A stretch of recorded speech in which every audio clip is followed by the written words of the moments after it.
Chapter 17. The sign in the undertaker's window read, "Murdered on the streets of Tombstone."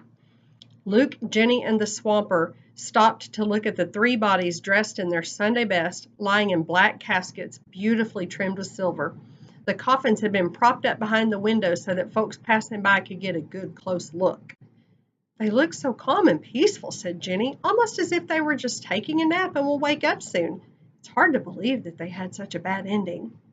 "How's everyone taking it?" asked Luke. "About as well as can be expected," said the swamper. He explained that right after the shooting, most folks in town saw the Earps and Doc Holliday as heroes. Even newspapers in places like San Francisco hailed the Earps as brave men who had rid Tombstone of dangerous outlaws. Everyone knew that the Clintons and McClurys had been cattle rustlers who ran with a bad crowd. "What happened to Ike?" asked Luke. "He got arrested right after he fled the gunfight," the swamper explained, "and he's still in jail, but he'll be out very soon. His other brother, Finn, came to town and spent the night at the jail with Ike." "And what about the Earps?" asked Jenny. "They're at home recovering from their wounds," said the swamper. "Johnny Behan paid them and their wives a visit the night of the gunfight, and they all ended up having a rather bad argument." "About what?" asked Luke. "Well, the Earps weren't exactly happy to see him, which I think would be expected considering what just happened.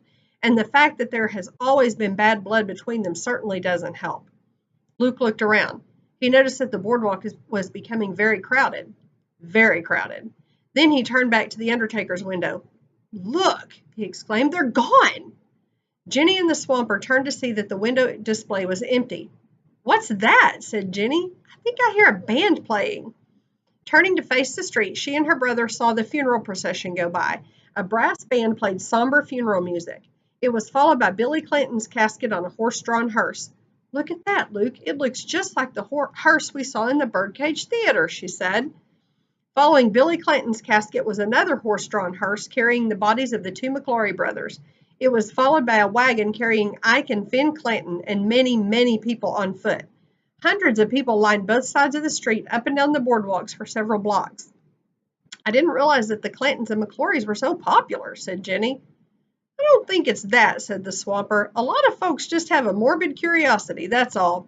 The gunfight was a big story in newspapers all over the county, and this funeral will be a big story too. Some of the business people here will begin to worry about what other folks think of Tombstone.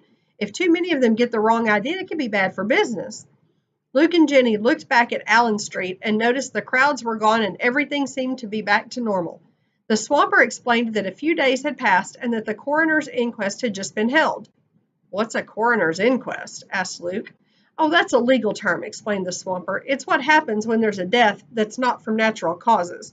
The coroner needs to determine whether or not foul play was involved. It's done in your time as well." "And in this case?" asked Jenny. "The coroner simply stated that the McClory brothers and Billy Clinton died of gunshot wounds inflicted by the Earp brothers and Doc Holliday." "Well, duh," said Luke. Then they noticed Ike Clinton passing by with a look of fierce determination in his eye. "That doesn't look good," said Jenny as she, Luke, and the swamper caught up to Ike to see what kind of trouble he was up to now. They followed him to the courthouse. Upon entering, he said, "I'm here to file murder charges against Virgil, Wyatt, and Morgan Earp, and Doc Holliday."